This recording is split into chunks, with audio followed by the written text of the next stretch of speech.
This will begin on a slightly morose note, if you allow me. Yeah. I ran into you at Nanavati earlier this year, and we very grimly waved at each other and left. And I was very sick, and I did not know what you were there for. And I later find out your mum passed away, and Yeah. it makes me think, what is it like to lose a parent at your age? And is that experience very different from, let's say, earlier in your life when you lost your I father? lost both my parents, and now, I lost my father a couple of years ago. Right. He was 90. I lost my mother in June. Yeah, so she was 92. Yeah, so I guess they had to go. I mean, but it's very tough. Because it also depends on the relationship you have with your parents. They were my buddies, friends. My dad was my friend. My mother was also my friend, and I lived with them for the last. They were 25 years. They were with me. So I got used to being the son. Suddenly it's a kind of strange thing. You become a adult and an orphan at the same time. Right. You suddenly become an orphan, but you also become an adult for the first time. You no longer go to daddy or mommy. So it's weird, but at this age especially. Right. So, I didn't know it would have that impact, but it did. But I was lucky that I had a film to shoot, so I went to shoot a film. So, yeah, I managed. Right. This, of course, is an adaptation of the hit Israeli series Fauda, Yeah. but the context, of course, changes from the Israel-Palestinian conflict to Kashmir and contemporary Kashmir. Yeah. What was the journey of adapting it to our context? Because, it's one country, it's not two countries. And, we try to make it not about two religions. So that's what we brought in. And, you try and understand, points of views, there are characters who reflect certain points of views. They've suffered and done things, and they've been through their own personal journeys and, had reached certain conclusions. And it's the clash of these opinions and conclusions. And hopefully, of course, you're on the side of, the Indian side, right? So it's not as if, you're advocating any. But, if it raises certain questions and a good, also drama is born out of it. Right. That's good storytelling. That's the idea of good storytelling that's the idea of good storytelling, no? Right. That you, that's the dharma, that you pose questions rather than give simple answers, and then. Right. But I wonder, in the present context, people have very strong and sometimes contrasting opinions about Kashmir. Like, to one side, it's just a hub of violence and radicalization. To the other side, it's an unfair military rule and a land fought over by three big countries. Do you think there's space for audience to get nuances when they very quickly want to relate to one? I think it depends on whether you tell the story well, I think. And if you're not sensationalist, you're not here to cause a controversy, right? You're not here to deliberately, squeeze the knife into one idea and then, it erupts into something. If that's not your idea, your idea is, I'm telling you, it's the dharma of good storytelling. And if you follow that, then I think you're pretty okay. And I hope, people get that. Right. This is the first major Hindi production happening in Kashmir completely after the pandemic and after the abrogation of Article 370. How was your experience shooting a massive show like this over there? No problem. We shot in all of J&K, right? So not just Kashmir Valley. Right. But yeah, it was pretty Where interesting. all did you go? We shot in Srinagar, around Srinagar, also a place called Bhadarwa, which is, so and some between places equidistant between Kashmir and Bhadarwa. So it's pretty, very, very, it's, when you go to the actual place, those faces talk to you. Like, for instance, we're going to a location, you see this family of Bakarwals traveling. So you say, can they wait and, So you include them in a scene, and it's quite fascinating to. I mean, I learned a lot from my touristy visits to Kashmir, to trying to understand and having. Do you find civic life to be different or better right now? I think there is issues unresolved, and it's.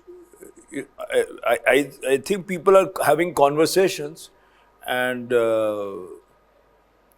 those conversations will lead to something. I think most people want a normal life. I mean, they want, they aspire just as any young people do. So I mean, I think the young want to do what the young anywhere want to do, but they also have their own issues, right? So I think a conversation, if it happens, is good. Right. There's some casting decisions I find very interesting. I'll begin with Arbaz. I grew up on his mainstream cinema from the 90s and 2000s, and later discovered you and obviously the other cinema that's there. It's a nice coming together of two worlds that I've always liked. Had your paths ever crossed before this? Well, I was kind of in Bombay. I've grown up in Bandra, so I mean, not that I'm from Bombay, but when I reached here as a 22-year-old kid, young man, then I mean, Arbaz was also somewhere around a little younger. Right. So yeah, I met him on and off, but not professionally. How did you and find we him? we got along quite well. Right. Well, very well. I mean, and he's very nice guy, actually, also. And as an actor, how did you find him? It's interesting, and he brings a kind of a presence to the part, which is, very real and correct, absolutely. And he plays it very, very with a lot of sincerity. Right. It's interesting how he's done what he's done. Right. And he's also, I mean, it's quite interesting to see him looking forward to another phase in his career, which is quite interesting to see, Right. Right? I mean, he's not complacent about what Right. he's achieved or. Right. Right. And there's also Manav Vij, and he's a very interesting screen presence, and we have seen him. in the last few- Always different. Right. Always very different. You can't tell one Manav Vij character from the other. True. So if you see Urta Punjab, you see, Andhadhun you see and- Andhadhun, all of it is different. Right. And you also told me you were casting him, discussing this project with him over Zoom, and I found it very interesting that to see that. Just imagine you casting, or let's say talking to actors over Zoom. Let's say as opposed to the old days where let's say you had theaters to go to, or find young actors from there, audition very differently, or them personally. This digital age is also very different, right? For you to have- Different, and I mean, also COVID had this issues, Yeah. I mean, so you were meeting a lot of people over Zoom, yeah. You have to be, I mean, doubly sure because it's not the same as actually interacting. So I mean, it's a but you got used to it. I mean, I when the COVID thing happened, I was also completing one feature, A Serious Man at that time, and so I was doing post production on Zoom a lot. So yeah, one got used to all the initial scripting of all that is all over Zoom. Right. The adaptation. So yeah, but I mean you have to adapt, because there's no other way. But then very quickly we went back to the normal. Are you good with tech and technology? Does it come naturally? Theoretically, not Right. the practice of it. Right. It's been what? Janvi Diyar is going to turn 40, I think, next year. And, it's survived and been relevant. I've been here exactly those number of years in Bombay. Right. You came that year. Yeah. Firstly, is it true, Sudhir? I think Sudhir Mishra talks about the story of a set having been built, let's say, of a slum or something similar to that, and you crashing through it. Yeah, right? Is that did that happen on set? Yeah, the next film I worked on the script, and I've always wanted to be a director, so but Saeed and Kundan and all also allowed me to entry into their life and work and allowed me to write scripts with them. It's wonderful, So, I mean, I was working on a film called Mohan Joshi Hazaaron, and we were in not a slum, a chawl set.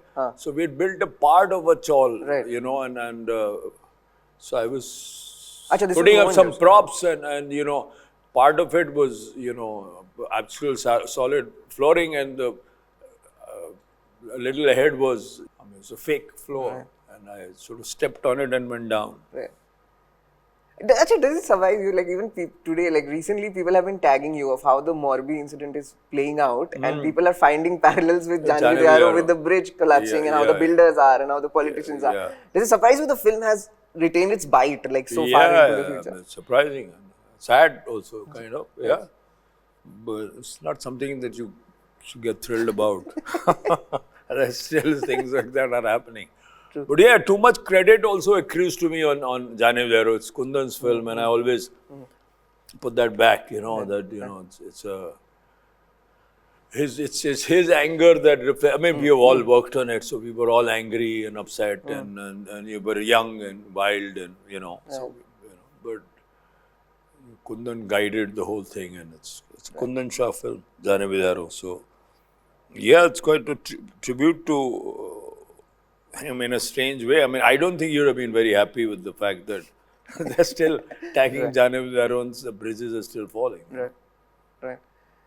So I don't want to begrudge you the success you've seen on OTT, Serious Men, Hostages, now Tanaav. But I wonder, these are adaptations, right? These are adaptations of properties that are already there. One was a book, two were series. What happened to the Sudhir Mishra would write, let's say, what was the authorial source of his films? Let's say, would write his own But scripts. Serious Men is like an adaptation of a book. So, I mean, that's all right, you know, because, I mean, a lot of filmmakers. That's true. For the first time, I tried to interact with another mind. And I think I was the better for it because, you know, I regained some of my, you know, something triggered in my mind with Serious Men, interact with Manu's mind, and, you know, and I. But again, I'm shooting Afwaah, which is my script. I have made a short film, which is my script. With we've done Anubhav, Hansal and I have done an anthology, which is mine. My film is with Tapsi. Yeah. So that I've finished, and I've done a film called Afwaah with Nawaz and Bhumi and a lot of other actors, Share Bhashmi, you know, Sumit Vyas, Sumit Kaul, a lot of them, you know, T.J. Bhanu, a lot of them. So I mean, it's been quite. It's I mean, a thriller. Afwaah is a thriller. Kind of yeah. Rumors, thrillers. I mean, rumors bite. I see. Consequences of rumors. I see. So it's about now. It's a also a thriller. Yeah. Right. Great. I want to ask you this. You know, people talk about Hazaaron Khwaishein a lot, and especially they usually want to talk about the ending scene and the music and stuff.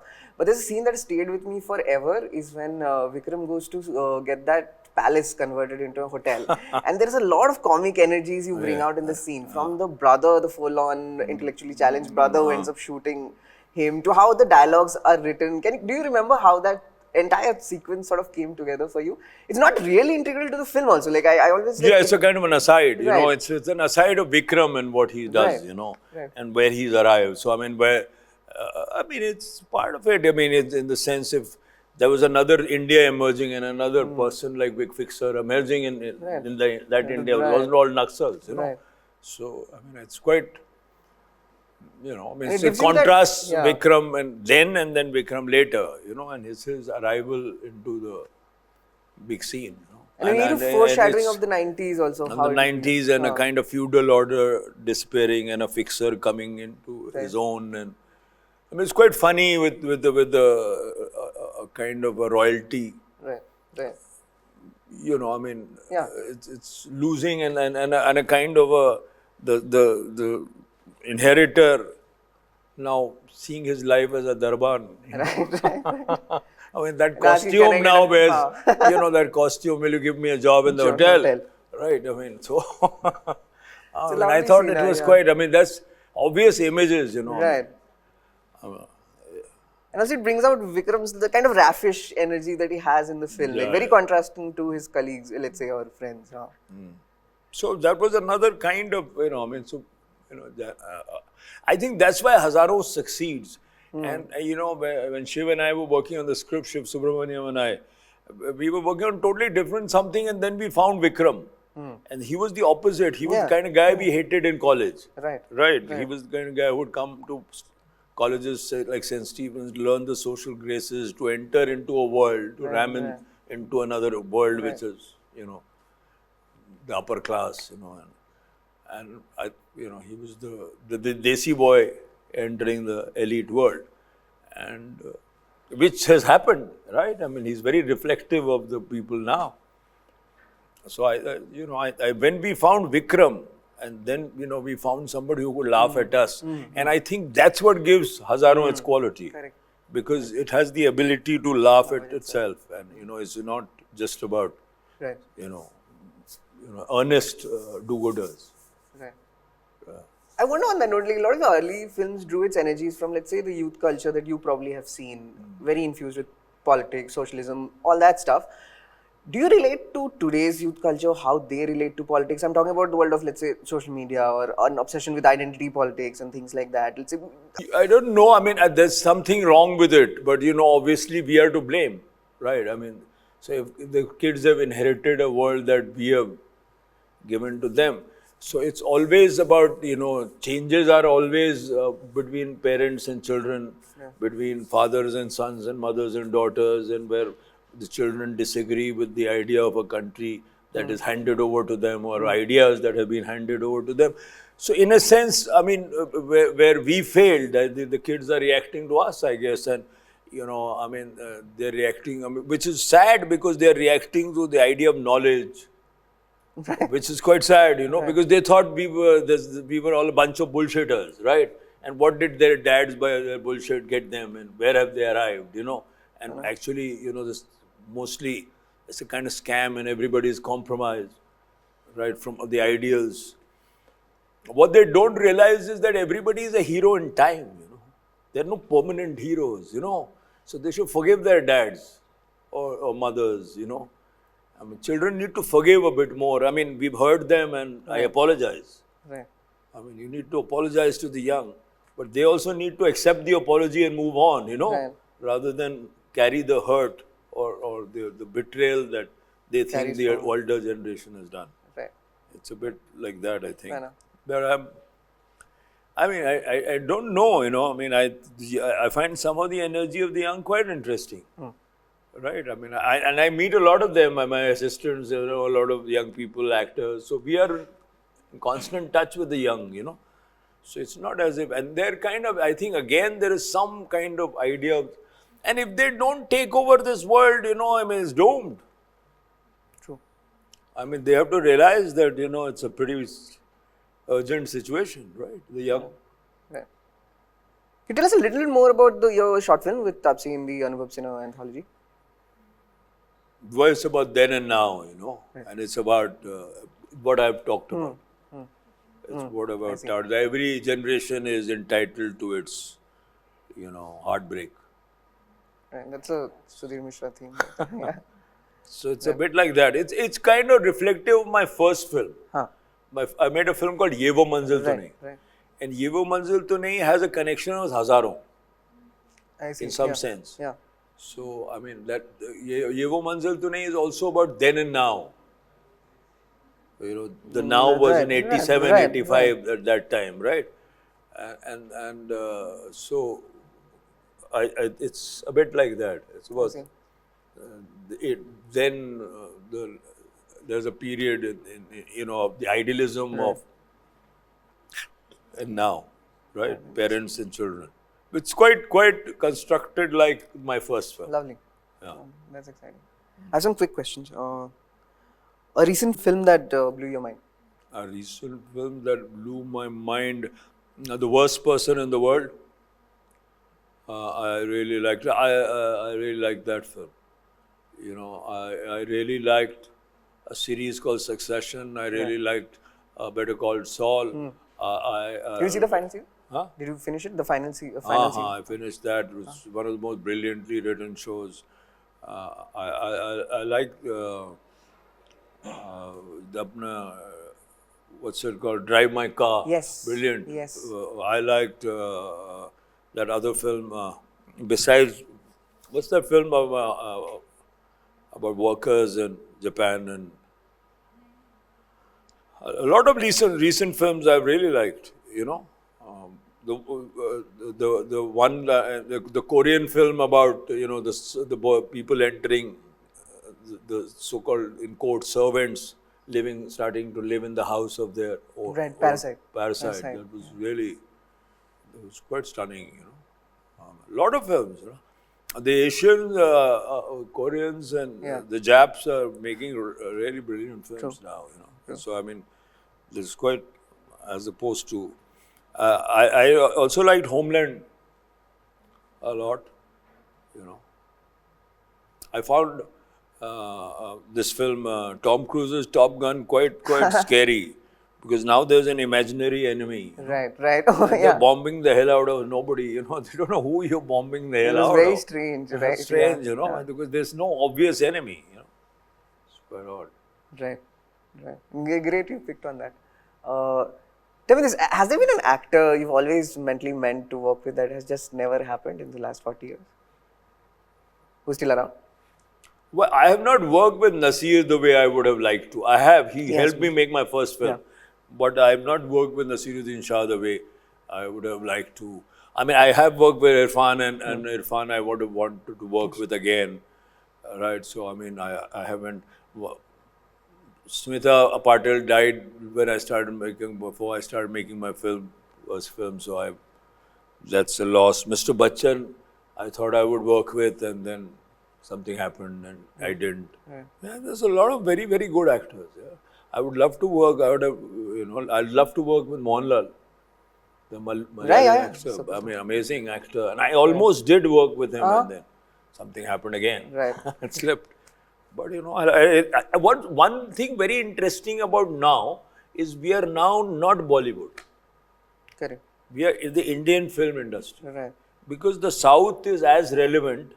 So finally, we are seeing each other's films. Because otherwise, a good film cineast or like lover of good films in Bombay, for instance, was seeing Wong Kar-wai and his films, but not the Malayali films. Right. But now I see a lot of intermingling. I see. Which is quite good. Which was very necessary. Right.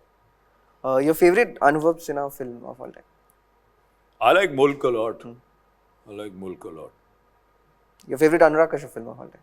Black Friday. A book or even a story, I guess, like that you think is unadaptable or can't be adapted? 100 Years of Solitude.